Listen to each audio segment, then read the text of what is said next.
This is Sarika Butare from Puneri Pattern, आपकी career coach and the guide. So every week I came with come with different topics who are more importantly helpful in interview preparation, communication, confidence and the career growth. So आज का जो topic है वो है good days bad days. ये topic इसलिए मैंने लिया है कि जनरली अगर हमें कुछ अपॉर्चुनिटीज नहीं मिल पाती है या कुछ फेलियर होता है बिकॉज ऑफ सम रीज़न, तो वहाँ पे सबसे इम्पोर्टेंट ये होता है कि हम खुद को कोसते हैं या खुद को हम कम समझते हैं कि नहीं मेरे खराब दिन चल रहा है, मेरा टाइम खराब चल रहा है। तो ये हम ऐसा क्यों सोचते हैं? इसका क्या इम्पैक्ट हो सकता है? एंड जनरली इसके पीछे क्या रीज़न्स है? तो ये सारा हम लोग आज डिस्कस करेंगे। तो इसमें मोरओवर मुझे लगता है कि जितना भी क्राउड यहाँ पे आ रहा है एज अ पुनेरी पैटर्न कि they want help from me and my team, कि जहाँ पे करियर के बारे में उनको गाइडेंस चाहिए, सही गाइडेंस चाहिए। एंड सबसे इम्पोर्टेंट है कि अगर जॉब भी उनको फाइंड आउट करना है तो उसमें उनको सपोर्ट चाहिए। बहुत सारी चीज़ें हैं, बहुत एक्सपेक्टेशन रहता है, but major expectation is to get into the IT. So IT में जाना है, प्रॉपर गाइडेंस चाहिए एंड प्रॉपर टेक्निकल नॉलेज चाहिए, एग्जैक्टली कैसे कोडिंग किया जाता है, क्या है, ये सारा अगर इम्पोर्टेंट है तो ये सारा चीज़ आपको पुनेरी पैटर्न से मिलता है। So we are a software training institute since 2021। तो हम लोग हर एक स्टूडेंट को सपोर्ट कर रहे हैं through our support and guidance. हमने हमारे सक्सेस स्टोरीज भी यूट्यूब के ऊपर डाले, डेफिनेटली आप वो भी सारा चेक कीजिए, क्योंकि क्या होता है एक रियल कमिटमेंट्स होना बहुत ज़रूरी है। इंस्टीट्यूट्स डेफिनेटली बहुत क्वांटिटी में है, पुणे में, आउट ऑफ पुणे, हर जगह पे है। पर सबसे इम्पोर्टेंट ये होता है कि वो स्टूडेंट का जो जर्नी होता है वो बहुत इम्पोर्टेंट होता है। मतलब एज अ पुनेरी पैटर्न मेरे लिए, मतलब हमारे लिए किसी भी स्टूडेंट का करियर वो बहुत इंपॉर्टेंट है। इसलिए हम लोग बिलीव करते हैं कि हर स्टूडेंट को प्रॉपरली गाइड करें, हर स्टूडेंट को सपोर्ट करें ताकि वो प्लेस हो जाए। तो उसमें स्मॉल बिट ऑफ कॉपरेशन हमें ज़रूरी होता है through attending our sessions, through attending technical sessions, ये भी एक्सपेक्टेड होता है। तो आज के जो टॉपिक्स है उसमें good days and bad days को लेके हम डिस्कस करेंगे। तो इसमें मैंने जो पीपीटी बनाई उसमें फर्स्ट इम्पॉर्टेंट हमें ये समझना पड़ेगा कि बैड डेज ऐसा कुछ होता नहीं है। हम पहले डिस्कस करेंगे बैड डेज के बारे में। तो बैड डेज एज सच कुछ नहीं होता है, जो भी है वो एक टाइम होता है, मतलब कि वो हर किसी के लिए इक्वल है। जैसे कि मेरे क्लॉक में मेरे लिए 12 आवर्स अगर है या 24 आवर्स अगर है, तो वो हर स्टूडेंट के लिए उतने ही है। ऐसा कभी नहीं होता कि किसी और एक स्पेशल पर्सन को ज़्यादा टाइम दिया है एंड फिर वो बहुत लकी है, ऐसा कभी नहीं होता। तो जनरली ये थॉट प्रोसेस कहाँ से आता है कि मेरे दिन बुरे चल रहे हैं, मेरे पास जॉब नहीं। तो आज के क्लासरूम के सेशन में भी मैंने ये पूछा था, तो most of the student replied कि जब जॉब मिलेगी तब अच्छे दिन आएँगे। ऐसा कभी नहीं है, मतलब ऐसा कभी सोचना भी नहीं है।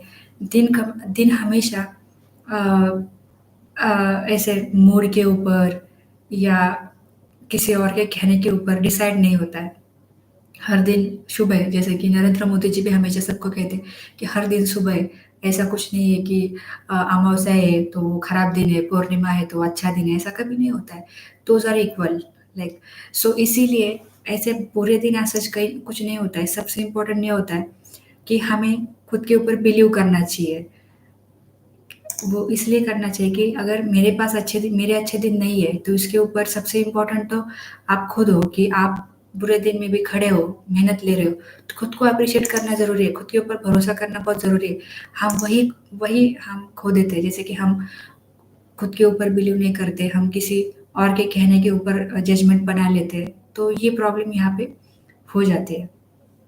तो मोस्ट इम्पोर्टेंटली क्या है कि कि कुछ ना कुछ दिन के बाद सब कुछ सही होगा, बट उसके लिए हमें क्या करना चाहिए? हमें उसके लिए एक्शन लेना चाहिए, हमें काम करना चाहिए उसके लिए। तो उसके बाद ही सब कुछ सही से ठीक होने वाला है। तो सबसे इम्पोर्टेंट क्या है कि उसमें कि जो हम सोच रहे हैं ना, एंड वो भी basis on what? Basis on the public, basis on the crowd. हम ये डिसाइड कर लेते हैं कि नहीं मेरे पास ये नहीं, मेरे पास वो नहीं, तो मेरे दिन खराब है। तो ये जजमेंट हमें नहीं बनाना चाहिए, क्योंकि हर किसी के लाइफ में, हर किसी के सर्कल में पॉजिटिव एंड नेगेटिव ये दोनों टाइप के लोग होते हैं, राइट? जो पॉजिटिव लोग हैं वो तो आपके बारे में अच्छी बातें बोलेंगे, जो नेगेटिव लोग हैं वो आपके बारे में बुरे बुरे बुरे भी थॉट्स उनके हो सकते हैं। तो ये कितना माइंड में लेना है, नहीं लेना है, ये आपका इंडिविजुअल का कॉल है। बट हाँ, ये सारी सिचुएशन से आप ये नहीं डिसाइड कर सकते कि आपके दिन खराब है, राइट? ये डिसाइड आप डेफिनेटली नहीं कर पाओगे एंड करना भी नहीं चाहिए एज अ फ्रेशर। अगर आप कुछ अपॉर्चुनिटी के बारे में खोज रहे हो या आप सपोर्ट ले रहे हो, तो ये कभी नहीं सोचना चाहिए। सो कभी भी टाइम बुरा नहीं होता। Action decides whether it is bad और नॉट। हमेशा याद रखो, जहाँ पे मैं हमेशा महाभारत का एग्ज़ाम्पल सारे स्टूडेंट्स को देती रहती हूँ। तो उसमें जब पांडवों को आधा राज्य मिला था एंड वो आधा राज्य भी बिल्कुल मतलब वहाँ पे पानी नहीं, कुछ पेड़-पौधे भी नहीं, ऐसा उनका अकाल जो पड़ा होता है ना, उस टाइप का राज्य उनको 50% में मिला था। तो उनके साथ तो नाइंसाफ़ी हुआ डेफ़िनेटली, बट भगवान कृष्ण ने उनको समझाया कि यही तो आपकी कर्म भूमि है, मतलब कि यही तो आपको करना है, आपको खुद को प्रूव करना है। जहाँ तक कि पांडव को भी खुद को प्रूव करना पड़ा कि उनको मेहनत लेना पड़ा, स्टार्टिंग से लेके हर कुछ उनको डेवलप करना पड़ा। फिर उन्होंने वहाँ पे इंद्रप्रस्थ राज्य की स्थापना की। खुद युधिष्ठिर जो थे, राजा थे, उन्होंने अपना राज्याभिषेक किया, बहुत कुछ किया आगे जाके। तो इन सब से लर्निंग क्या है? इन सब से एक ही लर्निंग है कि अगर भगवान से भी मतलब जो काम होता है वो करना, उनको भी करना पड़ा अगर, तो हम फिर भी इंसान हैं, राइट? हम फिर भी इंसान, तो हमें तो करना ही पड़ेगा। अगर हम अपने एक्शंस चेंज नहीं कर रहे, मतलब आज के टाइम में अगर आपका कुछ एक एक्स शेड्यूल है एंड कुछ साल के बाद या कुछ महीनों के बाद भी वही है, तो आपका टाइम वही रहेगा जो आप सोच रहे हो। तो अगर आप चाहते हो कि आपका टाइम चेंज हो जाए, तो उसके लिए आपको कुछ ना कुछ एफर्ट्स डालना होगा, वरना वो वर्कआउट नहीं हो सकता, राइट? तो इसलिए टाइम कभी भी खराब नहीं होता, एक्शन गलत होते हैं, काम गलत हो जाता है एंड इससे प्रॉब्लम होता है। Are you understand what I am saying? तो इसमें सबसे इम्पोर्टेंट क्या है कि इसमें सबसे बेस्ट एग्जांपल है कि खुद को एप्रिशिएट करते रहना। अगर आप मेहनत डाल रहे हो एंड आपको रिजल्ट नहीं मिल रहे, तो इसमें सबसे इम्पोर्टेंट है आप खुद को एप्रिशिएट नहीं कर रहे हो, तो खुद को एप्रिशिएट करना सीखो। बैड टाइम्स में भी खुद को साथ दो, ताकि आप बैड टाइम से बाहर आ जाओगे। अभी इसमें सबसे बेस्ट एग्जांपल मैं दूँगी इंटरव्यू का। जैसे कि एज़ अ फ्रेशर ये बहुत रिलेटेबल एग्जांपल है सारे स्टूडेंट्स के लिए। तो इंटरव्यू में अगर कोई स्टूडेंट जाता है, वो फेल हो जाता है, तो अगर वो फेल होने के बाद वो अपने इंटरव्यूअर को कोस रहा है कि इसने मुझे टफ क्वेश्चन पूछे, या अगर उसने ट्रेनर को कोसा कि ट्रेनर ने मुझे सही से नहीं सिखाया, अगर उसने इंस्टीट्यूट को ब्लेम किया, इंस्टीट्यूट ने मुझे सपोर्ट नहीं किया, एंड अगर उसने ऐसे किसी को ब्लेम किया कि जो सुबह वो इंटरव्यू को जा रहा था, तो उसके रास्ते में आया, फिर उसका मूड डाउन हो गया, मूड खराब हो गया, उसका मूड बिगड़ गया। तो अगर इन सारी चीज़ों को अगर वो कोस रहा है, तो क्या वो गलत सोच रहा है? डेफ़िनेटली वो गलत सोच रहा है। इंटरव्यू में अगर वो फ़ेल हो रहा है, तो सबसे इम्पोर्टेंट है, उसको इन सारी चीज़ों को इग्नोर करके फ़ोकस करना चाहिए उसके हार्ड वर्क के ऊपर। सबसे इम्पोर्टेंट बात है ये कि टाइम खराब नहीं होता, एक्शन गलत होते। अभी भी मैं सभी सभी स्टूडेंट को समझा रही हूँ कि ये चीज़ इसलिए ज़रूरी है, क्योंकि बहुत बार क्या होता है ना, अपना एक गलत माइंडसेट ही हमें मतलब मतलब फेल्योर में लेके जाता है। तो इसलिए सबसे इम्पोर्टेंट क्या है कि जिस वजह से आप फेल हो गए ना, तो वो वजह फाइंड आउट करो कि आपको अगर आंसर्स नहीं आ रहे, तो आप उसका स्टडी करो, रिसर्च करो, उसके लिए टाइम दो। एंड यही चीज़ बहुत ज़रूरी होती है। अगर आप वही नहीं कर रहे, तो क्या प्रॉब तो इसमें आपको सक्सेस कभी नहीं मिल सकता। अगर आप चाहो भी तो नहीं मिल सकता। तो इसमें सबसे इम्पोर्टेंट है कि अगर आपको लग रहा है कि आप इंटरव्यू में फेल हो गए, तो ये तो सिर्फ़ खाली एक्सक्यूज़ है कि आप किसी और को ब्लेम कर रहे हो, आपके फेल्योर का ब्लेम किसी और को बना रहे हो। तो ये तो आपके एक बाहर के मन के लिए एक सफिशिएंट है कि चलो ठीक है, आपके मन के लिए आपने ये सारा कर दिया। बट मोर और इम्पोर्टेंट क्या है? मोर और इम्पोर्टेंट ये है कि आपका मेहनत कहीं पे तो कम पड़ा। तो इसलिए ये चीज़ बहुत ज़रूरी है। अब इसमें दूसरा इम्पोर्टेंट मैंने एग्ज़ाम्पल दिया है, जो सारे बच्चों को डेफ़िनेटली सबको पता है। आईपीएस विश्वास नांगरे पाटिल सबको पता है, he is a Maharashtrian person, Marathi है वो। तो and from Sangli, I think Sangli district से बिलॉन्ग कर रहे हैं। तो जस्ट लाइक स्टूडेंट, मतलब हमारे जैसे कोई पर्सन अपने लाइफ में इतने आगे जा रहा है, तो अपने बैड टाइम को हैंडल कैसे करता है? सबको पता है 26/11 का जो अटैक हुआ था होटल ताज के ऊपर, तो वहाँ पे उनका रोल बहुत इम्पोर्टेंट था। He face that situation, he tackle that situation. 60 hours का जो मिशन था, तो वो सक्सेसफुल हुआ। वो इसीलिए हुआ कि उनको उनको पता था कि नहीं, इस सिचुएशन से मुझे मतलब सबको बचाना है। ये जो सिचुएशन आई है, ये बार-बार आने वाली नहीं है। तो अगर मैं यहाँ से भाग जाता हूँ, तो लोग मुझे कोसेंगे कि नहीं क्या तुम मतलब आईपीएस हो। तो इसीलिए सबसे इम्पोर्टेंट है वो एक इनर माइंड होता है ना, वही ज़्यादा डेवलप होता है एंड वही उस पर्सन को वहाँ तक लेके जाता है। तो अगर विश्वास नागरे पाटिल ये सोचते कि नहीं चलो ये अटैक हो रहा है तो ये तो इसमें तो मेरी भी जान जा सकती है, अगर वो पैनिक होते तो शायद वो लड़ भी नहीं सकते थे। वहाँ पे बहुत सारे लोगों की डेथ भी हो गई, बहुत सारे लोग इंज्योर भी हो गए। मतलब बहुत बड़ा वो सिचुएशन है। यूट्यूब के ऊपर आपको वो वीडियो डेफिनिटली मिलेंगे। बट इससे लेसन क्या लेना चाहिए? सबसे इम्पोर्टेंटली लेसन यही है कि सिचुएशन जो भी हो, अपना 100% देना चाहिए। हम खुद प्रिपेयर्ड होना चाहिए एंड वही हमें बैड टाइम से बचा सकता है। सो अब उनका मैं एक शॉर्ट स्टोरी बताती हूँ, जैसे कि वो इतने ब्राइट स्टूडेंट थे, मतलब बचपन से, क्योंकि उनका जो फैमिली सर्कल था तो they were from police family, तो उनको पता था कि मुझे इसी फील्ड में जाना है। He was very bright. तो एग्ज़ाम रिजल्ट लगने के पहले ही बहुत सारे लोग उनको ग्रीटिंग्स दिया दिया करते थे कि नहीं ये तो पास होने ही वाला है, पास होने वाला है। इसलिए बहुत सारे लोगों ने उनको पहले से ही ग्रीटिंग देना स्टार्ट भी किया था, कोई फूल देते थे, बहुत कुछ हो रहा था। बट कोइंसिडेंटली वो अनएक्सपेक्टेडली एग्ज़ाम में फेल हो गए। सो वो बहुत ज़्यादा डिमोरलाइज़ हो गए कि मतलब लोगों का मेरे मुझसे कितना ज़्यादा एक्सपेक्टेशन है, कितना पॉजिटिव एक्सपेक्टेशन है, they are having very positive outlook about me. इतना पॉजिटिव आउटलुक होने के बाद भी मुझे फेल्योर मिला। So he might got upset, right? तो वो अपसेट हो गए। तो इसमें उनके पिताजी ने उनको समझाया कि नहीं, आप अपसेट मत होना, अगर आप फेल हो गए तो this is the first step of success. तो आप मेहनत डालो, आप क्यों फेल हो चुके हो? क्योंकि आपके पास नॉलेज नहीं है, आपने ठीक से पढ़ाई नहीं की। तो अब आप ठीक से पढ़ाई करो। इसलिए वो सुबह रोज़ 3 बजे उठ के लोकल ट्रेन से लाइब्रेरी में जाके बैठते थे। ये चीज़ की भी स्टोरी है यूट्यूब के ऊपर, आप डेफ़िनेटली देखो। सो उनके फादर ने उनको मोटिवेट किया पढ़ाई करने के लिए, लाइफ में आगे बढ़ने के लिए। सो वो सुबह 3 बजे उठकर करते थे अपनी पढ़ाई एंड फिर उन्होंने इतना एफर्ट्स डाला। आई थिंक 3-4th अटेम्प्ट में उनका यूपीएससी, एमपीएससी जो भी था एग्ज़ाम वो क्रैक भी हो गया। उसके बाद उन्होंने अपनी लाइफ में इतना करियर में वो आगे चले गए कि जैसे कि फर्स्ट 1.5 ईयर्स में उनको 12 पोज़ीशन के लिए ऑफ़र मिला था गवर्नमेंट की तरफ से। So this is the lesson कि अगर हम गलती कर रहे हैं, वो भी तो फेल हो गए थे अपनी लाइफ में, बट उन्होंने अपने अपने फेल्योर से सीखा। They took at a very positive way कि चलो फेल्योर भी होना चाहिए। अगर हमें सक्सेस चाहिए तो इसके लिए फेल्योर से हमें सीखना भी तो होता है। That is the very best example कि जो रिलेटेबल है सबके लिए। अब दूसरा इम्पोर्टेंट है 26/11 के अटैक के बारे में मैंने बताया, तो वो है सबसे इम्पोर्टेंट कि as a police officer, as a IPS police officer, उनका जो रहता है करेज, कमिटमेंट एंड द डेयरिंग, ये तीनों चीज़ें एक पुलिस ऑफिसर में होनी चाहिए हमेशा। ठीक है? तो ये चीज़ कब काम में आती है? जैसे कि अगर कोई अटैक हो रहा है, तो ये तो कुछ रोज़ की चीज़ नहीं है कि रोज़ कोई भी आतंकवादी उठ के अटैक कर देगा राइफ़ल लेके, धड़-धड़-धड़ एंड फिर सारे लोग ये हो जाएँगे। तो ये पॉसिबल नहीं, क्योंकि पुलिस जो डिपार्टमेंट रहता है वो उतना ही ज़्यादा अलर्ट होता है। तो इसमें सबसे इम्पोर्टेंट करेज होना बहुत ज़रूरी है। उनका जो कमिटमेंट होता है उसके उसके लिए अ, उनका कमिटमेंट करना मतलब फ़ॉलो करना भी बहुत ज़रूरी है। तो ये वो सारा कर रहे हैं एंड उनमें वो डेयरिंग भी है कि चलो आतंकवादी अंदर बैठे हैं, वो किसी को मार रहे हैं, फिर भी वो जाके हर मतलब फ्लोर के ऊपर पूरा चेक कर रहे हैं।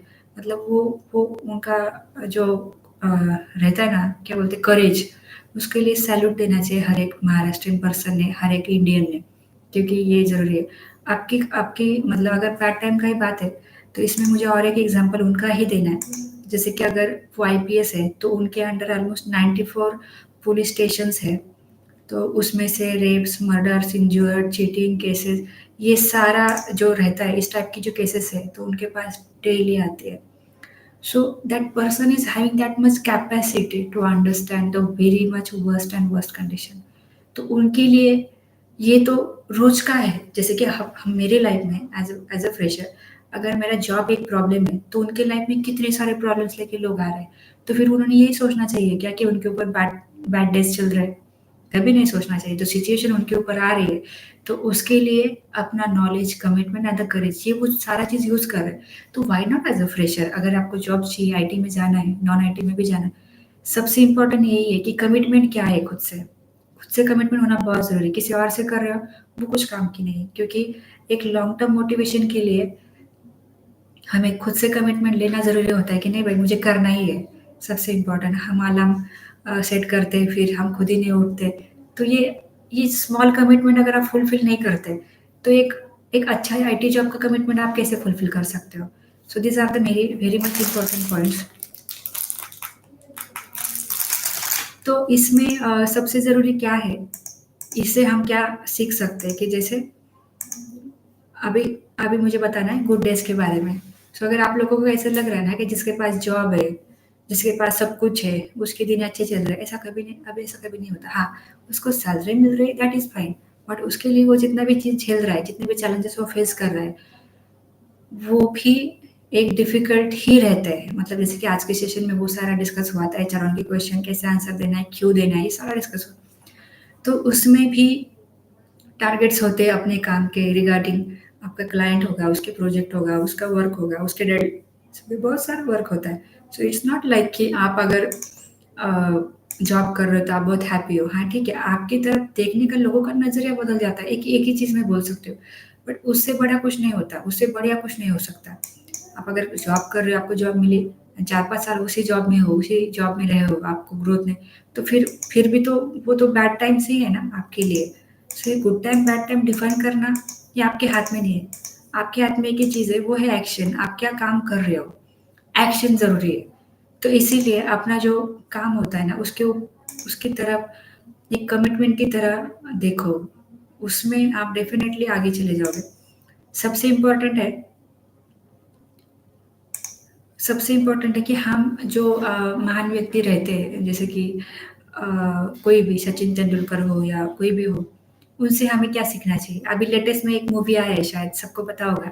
ये वीडियो जितने भी लोग देख रहे हैं, यहाँ पे आई थिंक 2 जॉइनर्स हैं। आप में से कोई मुझे बता सकता है कौन-सा भी एक आईपीएस या आईएएस के ऊपर एक मूवी आया है, देखो 12th फेल समथिंग, क्या नाम है? कितने लोगों ने देखा है? कोई मुझे कमेंट करके बता सकता है चैट बॉक्स में? Can you name the movie जो अभी लेटेस्ट में आया है? आईएएस, शायद आईएएस के ऊपर उनका एक लाइफ स्टोरी है शायद। कौन बता सकता है? Anyone can message in the chat box.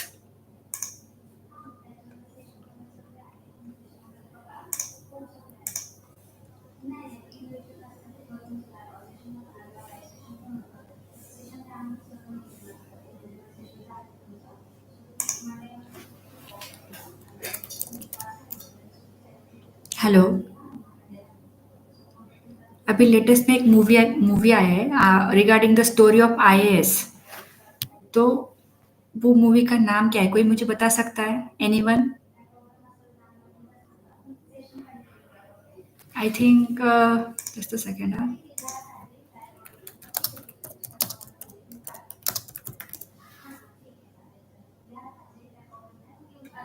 हाँ, ट्वेल्थ ट्वेल्थ फेल, राइट। तो मूवी का नाम ही है ट्वेल्थ फेल। तो इस मूवी में क्या दिखाया है कि भले पर्सन 12th में फेल क्यों ना हो, वो आईएएस बन रहा है, राइट? तो ये, हाँ, मनोज कुमार शर्मा इनकी कहानी, सॉरी आईपीएस ऑफिसर, वो आईपीएस बने। तो ये मैंने एग्जांपल क्यों लिया है, उसका एक रीज़न है कि हम सबको ये दिखता है कि वो सक्सेसफुल हो गए, तो हमें एज़ अ फ्रेशर क्या देखना चाहिए एंड उसका क्या लुकआउट होना चाहिए, ये ज़रूरी है। तो इसके लिए सबसे इम्पोर्टेंट है कि हमें सिर्फ़ ये दिखता है कि वो सक्सेसफुल हो गए, तो हम भी हो सकते हैं या कोई भी 12th फेल वाला हो सकता है। सबसे इम्पोर्टेंट ये है कि वो कितने साल तक मेहनत ले रहे थे, क्या प्रयास कर रहे थे, उसमें उन्होंने कितना मेहनत डाला, सबसे इम्पोर्टेंट किस तरीके से डाला, कहाँ से सीखा, क्या सीखा, कितना सीखा, कितने आवर्स पढ़ाई की, ये ज़रूरी है। वो अगर अपने लाइफ में कुछ बने तो उनका अभी का एज क्या है, कितने साल उनको लगे, ये चीज़ भी देखो।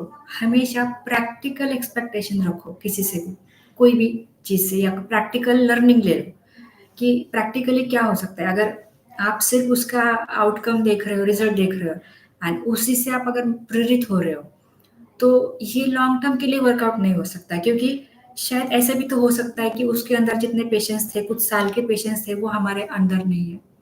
इसीलिए भी तो फेल्योर आ सकता है ना। सो ये बहुत इम्पोर्टेंट चीज़ है कि अगर हमें अपने दिन बदलने हैं, तो हमें अपना काम बदलना पड़ेगा। मतलब आज अगर हम कुछ लर्निंग कर रहे हैं किसी चीज़ का, तो वो छोड़ के हमें किसी और चीज़ का करना है, ऐसा नहीं है। मुझे मेरे कहने का ये मीनिंग है कि आज अगर 1 आवर पढ़ाई करते हो, कल एटलीस्ट 1.5 आवर करो। थोड़ा-सा इस चीज़ में आपको कैपेसिटी बढ़ाना पड़ेगा, पेशेंस लेवल बढ़ाना पड़ेगा। इस मूवी से सिर्फ एक ही लेसन है कि कीप ऑन ट्राइंग। बट सबसे इम्पोर्टेंट है कि हम किससे मोटिवेशन ले रहे हैं, वो भी ज़रूरी है। अगर हमारा दोस्त जैसे कि भगवान कृष्ण की तरह अगर दोस्त है, तो वो पांडवों को साथ दे रहे हैं, राइट? वो उनके साथ में खड़े क्योंकि वो सही चीज़ों का साथ दे रहे हैं। तो उस तरीके से अगर आपका दोस्त, आपकी वाइफ या आपका लाइफ पार्टनर आपको सही दिशा में हेल्प कर रहा है, तो ये आपको आगे लेके जाएगा लॉन्ग टर्म में। बट अगर कोई आपको पीछे खींच रहा है या मतलब अगर आपको सही तरीके से सलाह भी नहीं दे पा रहा है, तो वो आपका दोस्त कभी नहीं हो सकता। समझ गए? तो इसीलिए हमेशा उस पर्सन के फेवर में रहो, जो आपके अंदर की कमियाँ निकाल रहा है, जो आपको सुधारना चाहता है। ये चीज़ बहुत ज़रूरी है। एंड खुद से एक्सपेक्टेशन करना डेफ़िनेटली करो, खुद से एक्सपेक्टेशन करो, बट वो रियलिस्टिक होना चाहिए कि सच में ये चीज़ मेरे लिए पॉसिबल है क्या? नहीं तो फिर किसी और को देख के हम 12 घंटे आज ही पढ़ रहे हैं और दूसरे दिन बीमार पड़ रहे हैं। ये भी तो नहीं होना चाहिए, ये भी तो गलत बात है ना? सो सबसे इम्पोर्टेंट चीज़ यहाँ पे मुझे बतानी कि अगर हमें अच्छे दिन, बुरे दिन एंड ये मोर ओवर हम डिसाइड करते हैं किसी और के कहने के ऊपर। अगर जैसे कि समाज में अगर कुछ लोग हमें बोल रहे हैं कि तेरा कुछ नहीं हो सकता, तो हम उस चीज़ को सीरियसली ले रहे हैं, तो वहाँ पे चीज़ों को प्रायोरिटाइज़ करना सीखो, सबसे इम्पोर्टेंट। जहाँ पे मन के ऊपर अगर आपको असर मतलब आपके मन के ऊपर अगर आपको कोई बात लेनी है, तो उस चीज़ को प्रायोरिटी में डालो। पहले सोचो कि जैसे कि फर्स्ट प्रायोरिटी अगर आप बैचलर हो या फ्रेशर हो, तो आपका फर्स्ट प्रायोरिटी क्या होना चाहिए? आपके पेरेंट्स, राइट? आपके पेरेंट्स अगर कुछ बात बोल रहे हैं, तो उसको आप मन पे ले सकते हो, उसको आप रिएक्शन दे सकते हो, उसके बारे में मत सोच सकते हो। सेकंड प्रायोरिटी आपके भाई-बहन या आपके ग्रैंड-पेरेंट्स, तो this is the second priority. Third priority is your relatives, ठीक है? आपके चाचा, अंकल, आंटीज़, मौसी, वो सारे आपके third priority and fourth priority is your friend circle. But हम गलत तरीके से सोचते हैं कि अगर किसी के फ्रेंड ने आपको कुछ कहा, तो उसका आप पूरा दिन सोचते रहते हो कि उसने मुझे ऐसे क्यों कहा? तो कहने का मीनिंग ये है कि अगर हम अपने बैड डेज़ डिफाइन कर रहे हैं एंड उसमें हम ये चीज़ प्रायोरिटाइज़ नहीं कर पा रहे कि हम किसकी चीज़ मन पे लें, तो सबसे बड़ा प्रॉब्लम ये होता है कि हमारा खामखा टाइम वेस्ट हो जाता है। तो आज के बाद अगर कोई भी चीज़ से अगर डिस्टर्ब होना चाह भी रहे हो, तो सबसे इम्पोर्टेंट है वो बात कौन बोल रहा है, ये हमेशा देखो। तो इससे क्या होगा कि आपके जो लाइफ़ की जो मतलब स्ट्रगल्स है ना, वो अपने आप कम हो जाएँगे। आप इग्नोर करना स्टार्ट करोगे। जैसे कि फॉर एग्ज़ाम्पल आप अगर किसी बगीचे में खेलने को गए या जस्ट टहलने को गए, वहाँ पे किसी ने आपको कुछ कहा एंड आपको उसने सीरियसली लिया, तो ये तो खामखा सीरियसली लेना हुआ, राइट? बट अगर वही बात आपके पेरेंट्स आपको बोल रहे हैं, तो सीरियसली लो क्योंकि वो चाहते हैं कि आपका भला हो। वो चाहते हैं कि आपका कुछ हो लाइफ में आगे जाके। So this is the priority, समझ गए? तो सीरियसली भी लेना है, तो उसका लो ना जिसका लेना चाहिए, जो आपके लिए प्रायोरिटी प्रायोरिटी हमेशा इसी टाइप से होना चाहिए। अगर आपके साथ आपकी वाइफ है, आपके साथ अगर आपका कोई मतलब हस्बैंड है, लाइफ पार्टनर है, वो सीरियस है आपके बारे में, तो उसका आप seriously low. But apart from that जो बाकी लोग हैं, that is the last priority. तो उसके बारे में सोच सोच के हम अपनी फैमिली में झगड़ा कर रहे हैं, अपना टाइम बर्बाद कर रहे हैं। ये गलत है, ये नहीं करना चाहिए। तो आप हमेशा याद रखो अगर लोग आपको बोल रहे हैं, कोस रहे हैं, तो उनको इग्नोर करना सीखो। आपका गोल जो है वो बिल्कुल भी क्लियर होना चाहिए, वो फ़ोकस होना चाहिए कि नहीं मुझे अपने करियर में आगे जाना है, उसके लिए सबसे इम्पोर्टेंट है मेरा टेक्निकल स्किल्स, मेरा कम्युनिकेशन एंड कॉन्फिडेंस लेवल। सो ये चीज़ें जो है अगर ये ज़रूरी है तो मेरा वही फ़ोकस है एंड मुझे वही चीज़ें चीज़ें के बारे में पढ़ाई करना है, प्रैक्टिस करना है। तो जब पढ़ोगे तभी कुछ हो सकता है वरना कुछ नहीं। जैसे कि विश्वास नागरे पटेल आईपीएस जो है इनके बारे में मैंने बताया। तो उनके लाइफ वो अगर अपनी लाइफ में आज सक्सेसफुल है तो उसके पीछे उनको कुछ साल का स्ट्रगल करना पड़ा है, कुछ साल की पढ़ाई करनी पड़ी, उसके बाद उनको ये सारा चीज़ मिला। तो जो मेहनत है, वो मेहनत किसी से भी नहीं छूटता है, हर किसी को मेहनत डालना पड़ता है। तभी लाइफ में कुछ अचीवमेंट होता है वरना नहीं होता। So good days and bad days का डेफिनेशन सिंपल यही है कि ये हमेशा डिफरेंशिएट होता है अपने एक्शन से एंड ये मैटर नहीं करता कि लोग क्या कह रहे हैं क्योंकि आज जो लोग आपको कोस रहे हैं, तो वही कुछ दिन के बाद ताली भी तो बजा सकते हैं ना अगर आप सक्सेसफुल हो गए तो। So there is a huge difference कि आप किसका सेंटेंस माइंड पे लेना चाह रहे हो, नहीं लेना चाह रहे हो। एंड सबसे इम्पोर्टेंट है इसमें कि बुरा टाइम, अच्छा टाइम ऐसा हम जिस चीज़ में सैटिस्फैक्शन मान रहे हैं, जैसे कि अगर आपके लाइफ में जो आपको एक्सपेक्टेड है वो चीज़ मिली तो नहीं, बट आप उसके लिए सही दिशा में मेहनत डाल रहे हो, तो उस मेहनत से जो सैटिस्फैक्शन मिलता है ना, वो एक अजब ही होता है। जैसे कि फॉर एग्जांपल अगर मुझे मेरे केस में मुझे कुछ लर्निंग करना है आज के दिन में एंड वो मैंने पूरा तरीके से किया, तो मुझे भी एक सैटिस्फैक्शन होता है कि yes I done my task. So ये सैटिस्फैक्शन लेना बहुत ज़रूरी होता है। वरना हमें सब कुछ लाइफ में सब कुछ चाहिए, ये भी चाहिए, वो भी चाहिए, उसके लिए हम मेहनत ही नहीं ले रहे, उतना टाइम दे रहे नहीं दे रहे, उतना चीज़ अच्छे से सीख नहीं रहे, तो फिर ये सब किस काम का? सिर्फ़ सपने देखना गलत बात है, उसको पूरा करने के लिए मेहनत डालना ये सही बात है। ऑलवेज़ आप प्रैक्टिकली सोचो हर चीज़ को, तभी कुछ हो सकता है। सो यहाँ पे जो मैंने डिस्कस किया, इसमें किसी को कुछ doubt queries, if yes then please write yes in the chat box. अगर कुछ डाउट क्वेरीज नहीं है देन ऐसा भी चैट बॉक्स में लिखो, ताकि I will move ahead with the next and new new thing जो मुझे एक्सप्लेन करना है आज। Any doubt queries? अगर कुछ डाउट क्वेरीज नहीं है तो आप वीडियो को लाइक करो, because there are no likes today. I think सबको बोर हो रहा है।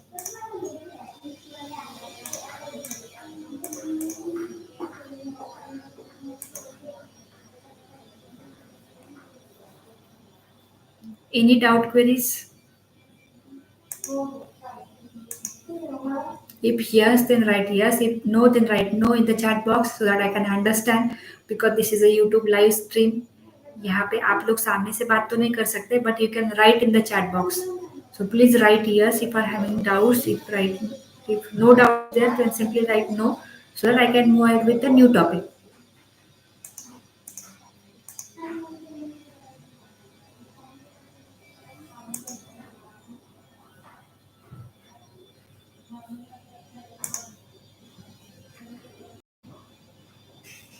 No doubts, no queries.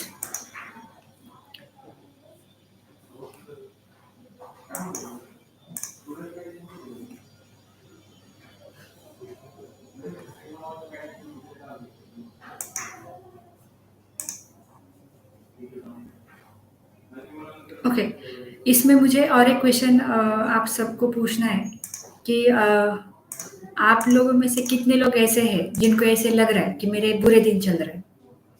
कोई मैसेज करके बोल सकता है, हैंड रेज करके? Ashruba is there. Can you raise your hand जिनको ऐसा लग रहा है कि मेरे बैड डेज चल रहे हैं, मेरे बुरे दिन चल रहे हैं? ऐसे कितने लोगों को लग रहा है? Can you right in the chat box?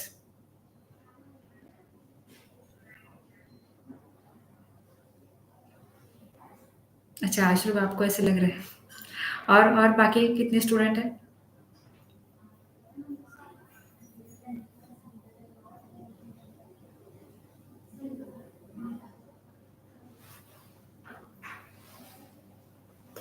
अच्छा, बाकी किसी को नहीं लगता है, बाकी सबके अच्छे दिन चल रहे हैं?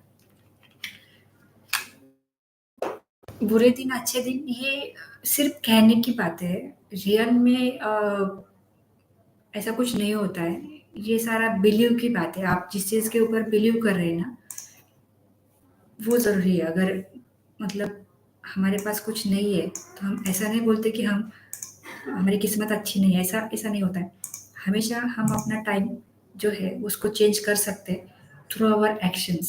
सो एक्शन बहुत ज़रूरी है कि जो आज हम कर रहे हैं, तो उस चीज़ को कल हम करें, बहुत अच्छे से प्रैक्टिकली करें एंड वो सही दिशा से करें। तो ये चीज़ बहुत ज़रूरी है। इसमें सबसे बेस्ट एग्ज़ाम्पल मुझे देना है महाभारत का, again because Mahabharat is my favourite series, कि जिसमें सीखने के लिए बहुत कुछ है। सबको पता है कि जब युधिष्ठिर जो थे, मतलब युधिष्ठिर राजा जब चौसर के खेल में हारे थे, मतलब उनको कपट से हारा गया था, उनको भी ये चीज़ पता है। तब उनको 13 साल का हुआ था वनवास, तो उसमें से 12 साल का उनका वनवास था, 1 साल का अज्ञातवास, मतलब अनाटॉमी में उनको रहना था एनोनिमस बन के। तो ये उनके ऊपर सारा हुआ था। तो इससे हम क्या सीख सकते हैं? इसमें हम एक ही चीज़ सीख सकते हैं कि जहाँ पे अगर बात दिन की चल रही है, तो उनके ऊपर तो कुछ साल बुरे थे, उन्होंने अपना जो साम्राज्य खड़ा किया था मेहनत कर करके, इंद्रप्रस्थ जो डेवलप किया था उसमें उनके कुछ साल गए, फिर वो चीज़ बनी, ज़ीरो से उन्होंने किया और उसको एक ही खेल में हरा के उनको जाना पड़ा वनवास के लिए, मतलब पूरा अपना छोड़-छाड़ के। सो ये तो नाइंसाफ़ी तब भी थी, ये कपट तब भी था, ये आज भी है।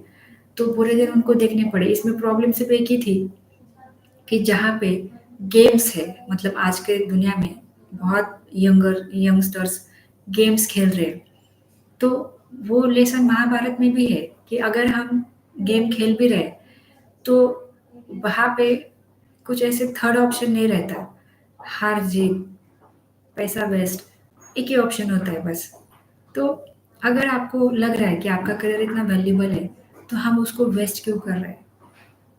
गेम्स खेलना ही है, तो there are lot of many ways like running है, क्रिकेट है, फुटबॉल है, जहाँ पे बेस्ट फुटबॉलर है, जैसे कि रोनाल्डो, क्रिस्टियानो वो एक है, फिर सचिन तेंदुलकर। अगर बनना ही है, तो लाइफ में बहुत best banana.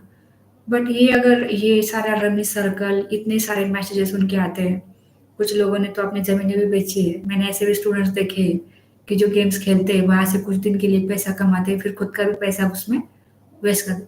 So game nowadays the online games and जो ऐप्स है, गेमिंग एप्लीकेशंस, तो वो कुछ इस तरीके से डिज़ाइन एंड डेवलप किए हैं कुछ महान लोगों ने, जिसमें वो पहले आदत डालते हैं उस चीज़ को खेलने के लिए एंड उसमें कुछ रिवॉर्ड बोनस भी देंगे, क्योंकि एक सामने वाले को एक ट्रस्ट आना चाहिए कि हाँ, ये चीज़ में पैसे मिलते हैं। तो बैठे-बैठे अगर फ़ोन में हमें कुछ टाइम देके अगर पैसे मिल रहे हैं, तो इसकी आदत लगने में टाइम नहीं लगता एंड फिर हम अपना भी पैसा लगाते रहते एंड ये अगर एक बार लत लग जाए, तो इससे क्या होता है ना, बहुत सारा पैसा डूब भी जाता है लोगों का। सो महाभारत एक सिंपल चीज़ सिखाता है कि जहाँ पे 12 साल तो वनवास में गए 5 पांडवों के, बट उसके बाद 1 साल का एनोनिमस टाइम उनको स्पेंड करना था, मतलब कि जहाँ पे भी रहना है वो आइडेंटिफ़ाई नहीं होना चाहिए थे कि 5 पांडवों में से कौन युधिष्ठिर है एंड फिर उसमें द्रौपदी भी थी एंड बाकी के जो 4 है नकुल, सहदेव, अर्जुन और भीम। तो they should not gate identify. अगर वो आइडेंटिफाई हो गए तो उनका फिर से 13 साल का वनवास शुरू। This was the condition of that game. So इतना बुरा गेम का असर होता है कि उनको जब वो एनोनिमस बन के रह रहे थे, तो उनको किसी राजा का नौकर बन के रहना पड़ा 1 साल तक, कि वो बिल्कुल टफ नहीं। आज के ज़माने में तो वो बिल्कुल भी पॉसिबल नहीं, बट ये सारा उनको झेलना पड़ा, इसलिए झेलना पड़ा क्योंकि गेम जो होता है, वो सही नहीं होता। इसका बेस्ट एग्ज़ाम्पल है कि गेम में वो हारने की वज़ह से उनको 12 साल का वनवास ये सारा करना पड़ा, किसी और का ये करना पड़ा। उसमें बहुत सारे हादसे हुए, बहुत सारे प्रॉब्लम्स हुए। मतलब महाभारत एक ऐसी सीख है हम सारे स्टूडेंट्स को कि अगर हम इन सारी चीज़ों में जा रहे हैं, तो हम खुद ही अपने ऊपर एक खराब टाइम ला रहे हैं। तो अगर हम खुद ही इन चीज़ों के लिए रिस्पॉन्सिबल बन रहे हैं, तो हम ये सारा चीज़ क्यों कर रहे हैं? अब होता ऐसे है कि जहाँ पे मेरे सेशंस रहते हैं क्लासरूम में ऑनलाइन, मैं अपफ्रंटली पूछती हूँ, बट कोई नहीं हाथ खड़ा करता। बट हाँ, अनजाने में बहुत सारे स्टूडेंट्स खेलते हैं गेम्स। मैंने मेरे क्लासरूम्स में गेम्स खेलते हुए देखा है स्टूडेंट को। सीसीटीवी में कैप्चर हो जाते हैं स्टूडेंट्स। तो व्हाई सच थिंग्स, मतलब आज मुझे एकदम प्यार से समझाना है थ्रू दिस मीडियम मेरे सारे स्टूडेंट्स को एंड मेरे सारे फॉलोअर्स को, कि अगर लाइफ में कुछ बनना है तो कुछ अलग करना पड़ता है। लाइफ में कुछ बनना है तो कुछ खोना नहीं पड़ता है। ये पुराना जो ख़यालात होता है ना कि कुछ बनने के लिए कुछ खोना पड़ता है, नहीं। कुछ बनने के लिए कुछ करना पड़ता है। There should be actions. Actions? Which type of actions? Action means सही दिशा में जो आप मेहनत ले रहे हो, सही दिशा में जो कृति कर रहे हो, उसके बारे में मैं बोल रही हूँ। That is the action. तो अगर आप ये सारा डिस्ट्रैक्शन है, जनरली डिस्ट्रैक्शन मतलब सिर्फ सोशल मीडिया, ये हर कोई बच्चा समझता है। बट अगर गेम्स उसको अगर आप एक अर्निंग प्लेटफ़ॉर्म बोलोगे तो वो बिल्कुल गलत है। क्यों? क्योंकि the way they are catching youth, तो वो उसमें बहुत सारे फ़िल्म स्टार्स हैं, अच्छे-अच्छे फ़िल्म स्टार, कि वो जैसे कि आप लोगों ने देखा होगा एड्स आती है उनकी, बहुत ज़्यादा एड्स आती है। तो शाहरुख खान है उसमें, अजय देवगन और भी बहुत सारे। तो ये सारे स्टार्स ही एडवर्टाइज़िंग कर रहे हैं गेम्स का एंड एंड में ये भी मैसेज आता है कि ये जोखिम है इस खेल में ऐसा है, वैसा है, सब कुछ होता है। फिर भी हम वो करते हैं। क्यों करते हैं हम एज़ अ फ्रेशर? हमें ये पता है आगे जाके सब कुछ पता होने के बावजूद भी बहुत सारे फ्रेशर्स गेम्स में पैसे कमाने के चक्कर में खुद का भी पैसा वेस्ट करते हैं, पेरेंट्स का भी वेस्ट करते हैं एंड इससे क्या सीखने को मिलता है? क्या गेम्स लाइफ टाइम आपको अर्न करके देगा क्या? डेफिनेटली नहीं। They are design in a such a way that those are attracted by the youth because of the branding is done by the film stars. Second most important, the psychology behind that game is to make the habit of it. सबसे best example है जियो का। जब जियो आया था पूरे एक साल के लिए उन्होंने फ्री में दिया। वाई? क्योंकि they want to make it as a habit for the young generation. Smartphone generally young generation use करता है, ना बच्चे यूज करते ना बूढ़े यूज करते। बीच वाला क्राउड कि जो इन्वेस्ट कर सकता है, अपना मनी डाल सकता है इधर उधर, या वो भी इसलिए क्योंकि वो खुद ही अर्न करते हैं। सो अगर यूथ ये चीज यूज करेगा एंड अगर उसके हम अगर आदत डालेंगे तो नेक्स्ट टाइम हमने 3 गुना ज्यादा भी रेट किया तो क्या फर्क पड़ता है? सो एडिक्शन हो जाता है उस चीज का, आदत लग जाती है कि इतना टाइम आपका उसमें जाना ही जाना है, मतलब जैसे 2-3 आवर्स। अभी क्लासरूम में एक बार मैंने पूछा था, अभी this is the online session so I cannot ask you, but classroom में मैंने एक बार पूछा था कि कितने बच्चे हैं यहाँ पे कि जो टाइम, तो मैक्सिमम आंकड़ा वाज 7 आवर्स, 7 घंटे दिन के इंस्टा के स्टूडेंट इन्वेस्ट कर रहे हैं, वेस्ट कर रहे हैं अपना। तो this is kind of a addiction. वैसे गेम्स का है तो कुछ महीने आपके स्टार्टिंग में कुछ दिन आपको पैसा भी मिलेगा एज अ बोनस पॉइंट, बहुत सारा मिलेगा। जबकि एडिक्शन बढ़ेगा तब आपका पैसा जाएगा। समझ गए? So this is the important thing कि अगर फ्रेशर हो, आईटी में जाना है, अपने पेरेंट्स के लिए कुछ करना है, अपने लाइफ टाइम प्रॉब्लम्स का एक बेटर सोल्यूशन करना है, तो उसका बेस अच्छा होना चाहिए। समझ गए? उसका बेस अच्छा होना चाहिए because teachers are there, trainers are there, everything is there. उसका बेस बना के उसके ऊपर कितना बढ़िया बिल्डिंग बनाना है वो आपके हैंड में है। क्योंकि जब तक कि आप मेहनत नहीं डालोगे, आपको क्वेश्चन नहीं पढ़ेंगे, तब तक आपका लर्निंग नहीं हो सकता। क्योंकि पुनेरी पैटर्न जैसे बहुत सारे इंस्टीट्यूट आपको मिलेंगे जो ट्रेनिंग देंगे, जो आपको टीचिंग करेंगे, जो आपको सिखाएंगे, बट अगर आपका उसमें से सीखना ही नहीं हो रहा, लर्निंग नहीं हो रहा, if you are not able to convert that into the learning and फिर उसका इम्प्लीमेंटेशन नहीं होगा, तो फिर कोई भी इंस्टीट्यूट कुछ भी कितना भी करे, कमिटमेंट्स दे या ना दे, आपका कुछ नहीं हो सकता। तो सबसे इम्पोर्टेंट है कि अगर हमें अपने दिन चेंज करने हैं तो हमें अपना एक्शन बदलना पड़ेगा कि आज 1 आवर कर रहे तो कल 2 आवर्स पढ़ाई करना पड़ेगा। And same applies for everyone. It's not just like कि आप फ्रेशर हो, आपको जॉब चाहिए इसलिए मैं ये भाषण दे रही हूँ, ऐसा नहीं है। अगर आपको जॉब मिल भी जाती है तब तो आपका काम डबल हो जाता है। It's a journey of like this. मतलब ये ग्राफ बढ़ता ही जाता है। There are the challenges. अभी का चैलेंज तो कुछ भी नहीं है because you are the individual. आप पढ़ रहे हो, मेहनत ले रहे हो, there is no pressure at all. कुछ प्रेशर नहीं है आपके ऊपर कि आपको पढ़ना है बस एंड अच्छे से लर्निंग लेना है। बट जबकि आपको जॉब लगेगी, आपको पूछने वाला है, सामने क्लाइंट है, आपका लीड है, मैनेजर है, वो आपको पूछेंगे कि भाई कितना काम हुआ? अब ये तो हुआ भी नहीं, आज घर नहीं जाना है, आज तो इधर ही खाना, इधर ही सोना है भाई। मुझे तो क्लाइंट का कॉल आया था, आज की मीटिंग में बहुत डांट पड़ी, ये सारा करना, फिर क्या करोगे? So life never stop and there are challenges. Life ऐसे नहीं रुकती and life is fully fulfilled by the challenges. There are challenges and there will be more and more challenges. उस चैलेंजेस को टैकल करके आगे कैसे जाना है ये जरूरी है।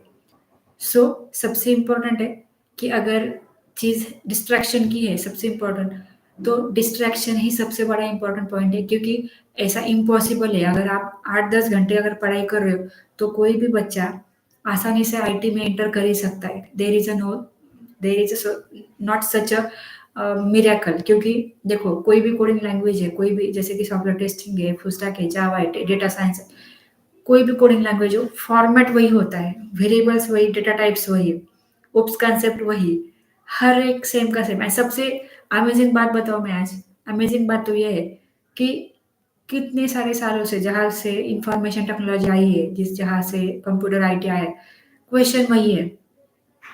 There is no such difference. हाँ, एक दो इंटरव्यू के राउंड ज्यादा हो सकते हैं, वेरिफिकेशन कॉल ज्यादा हो सकते हैं, बट इसका ये मीन नहीं कि आपको कुछ भी डिफरेंटली पूछा जा रहा है कि चलो आज इंटरव्यू में आपका परफॉर्मेंस चेक करेंगे। अलग अलग नहीं होता है, things are the same. and hence there is a huge resources available on the internet. There are huge number of steps available on the internet कि जो यूज करके आप प्रैक्टिकली आगे जा सकते हो. सो सबसे इम्पोर्टेंट है आज का जो सेशन है, तो इसका मोटिव यही है कि अगर अच्छा दिन लाना है तो वो सिर्फ हमारे हैंड्स में एंड वो हमें मेहनत से ही मिल सकते हैं. विदाउट मेहनत ऐसा कुछ नहीं होता. ऐसा वो पुरानी कहानियाँ होती है ना, जैसे कि परियों की कहानी, परी मेरे सपने में आई, उसने जादू की छड़ी घुमाई, फिर सारा चेंज हो गया मेरा, मुझे घर मिला, गाड़ी मिली, वाइफ मिली अच्छे वाली. नहीं, ये कोई कहानी नहीं है, ये रियलिटी है. एंड ये रियलिटी तब से है, जहाँ पे मैं महाभारत की एग्जांपल दे रही हूँ ना, ये तब से है. मतलब भगवान को भी मेहनत करना पड़ा है. तो हम तो फिर भी इंसान हैं, हमें तो करना ही चाहिए. There is no other excuse for the hard work. वो हमें खुद को लेना है. जैसे कि रिलेशनशिप के लिए खुद को मेहनत डालनी पड़ती है, वैसे अपने लाइफ में सक्सेसफुल होना है. And good days, bad days अगर हम किसी और की बातों को लेके डिसाइड कर रहे हैं, तो ये गलत है. हमें अपने दिन खुद बदलना आना चाहिए एंड ये तभी बदलता है जबकि कुछ साल की मेहनत उसके पीछे होती है. I am telling you in the terms of years. It's not just like कि 4 दिन में सुबह 7 बजे उठा, 3 बजे उठा, मेरी लाइफ चेंज नहीं हुई. आप में से कोई भी बच्चा उठ के मुझे आज बोल सकता है, कल को बोल सकता है कि मैडम आपने तो कहा था कि ज़्यादा मेहनत करो. विश्वास नागरे पाटिल सुबह उठते थे 3 बजे, मैं भी उठा था 4 दिन के लिए एंड फिर मेरी लाइफ क्यों नहीं चेंज हो गई? रियलिस्टिक थिंकिंग करो, प्रैक्टिकल थिंकिंग करो, तभी कुछ पॉसिबल हो सकता है, वरना कुछ भी पॉसिबल नहीं हो सकता. अशुर्बा, समझ आ रहा है सब कुछ? कुछ डाउट्स क्वेरीज है तो इमीडिएटली पूछो बीच में.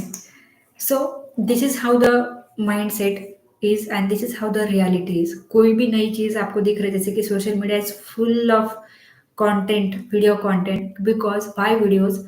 बिकॉज वीडियोज थ्रू हमें इजीली वो मैसेज मिल जाता है. जैसे कि 12th फेल जो मूवी है, तो उसका सिर्फ आउटकम क्या है वो वायरल हो रहा है मार्केट में कि हाँ बस उसको मिला सब कुछ क्योंकि उसके पास गर्लफ्रेंड थी, तो अभी हमें भी गर्लफ्रेंड चाहिए. This is negative thought process. हमें सिर्फ रिजल्ट रिजल्ट दिखाए जाते हैं. जैसे कि किसी भी मूवी थ्रू उसके पीछे का स्ट्रगल उतना अच्छे से दिखाया नहीं जाता, क्योंकि स्ट्रगल में किसी को इंटरेस्ट नहीं है.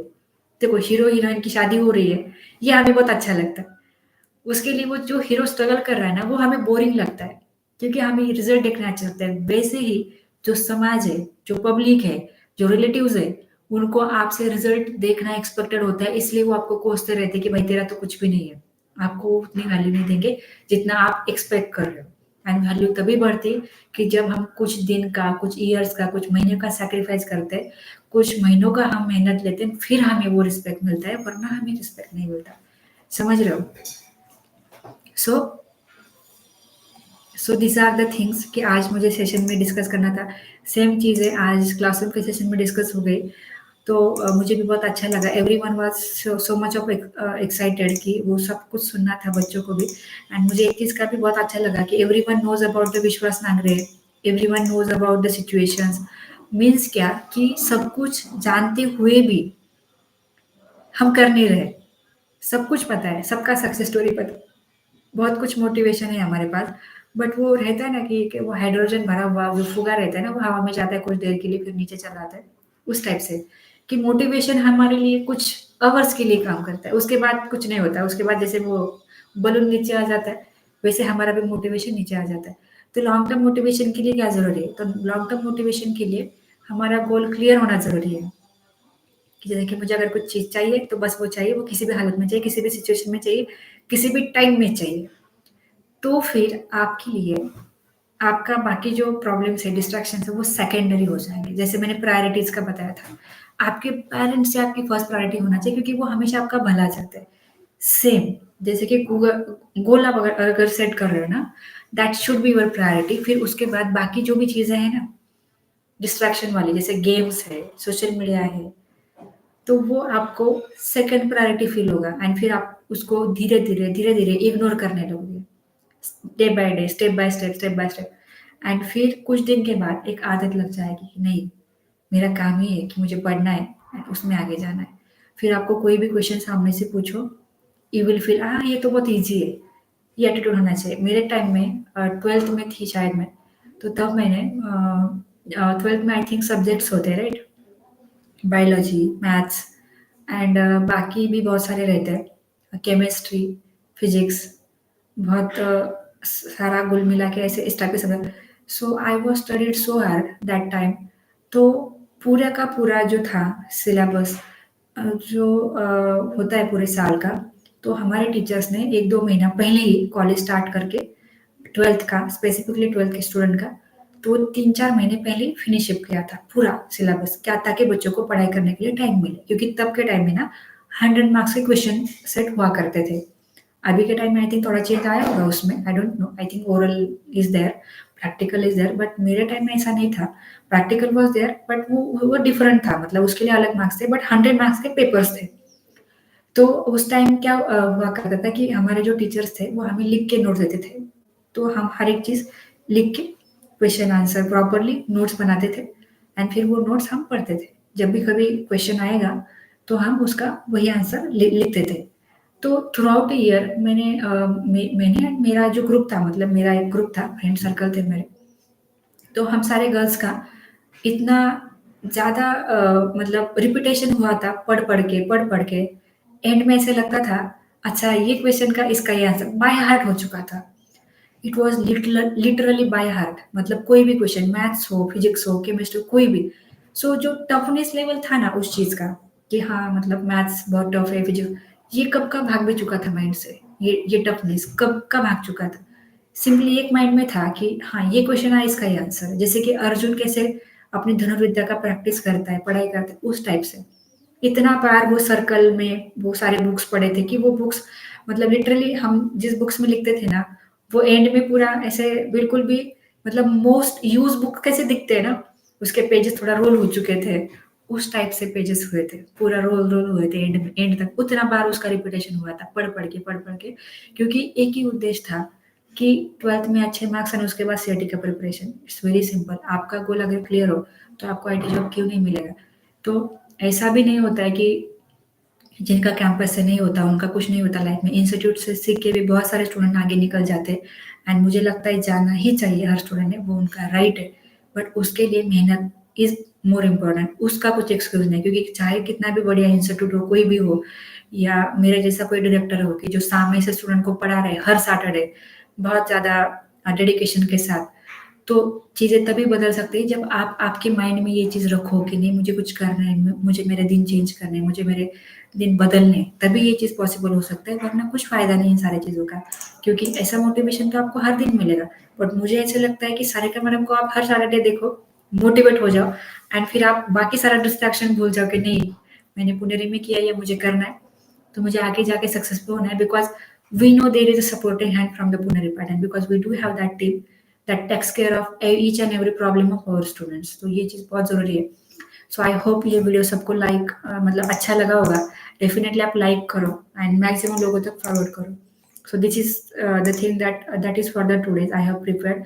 सो एंड में यहाँ पे कुछ स्टूडेंट्स है, तो कुछ इन्हीं किसी को कुछ डाउट्स क्वेरीज अगर है तो इमिडिएटली मुझे चैट बॉक्स में मैसेज करो, and we will end up in a 5 minutes only. So कुछ डाउट्स है, क्वेरीज है, तो इमिडिएटली आप यहाँ पे मुझे चैट बॉक्स में पूछ लो, क्योंकि I will catch you in the next Saturday only. So till time आप पढ़ाई करो मन लगा के। सो अशरुबा, any doubt queries?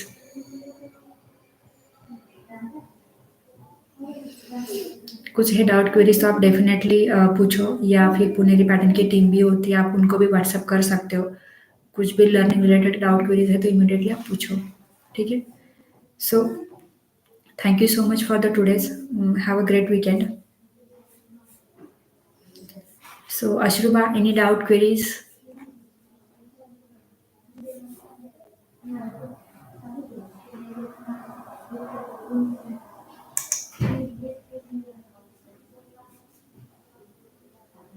Okay, there is no doubt queries from my student. So fine, have a great weekend. आप मन लगा के पढ़ाई कीजिए। नेक्स्ट वीकेंड मिलते हैं ऐसे कुछ अच्छा टॉपिक के साथ that will change something at least. So thank you so much.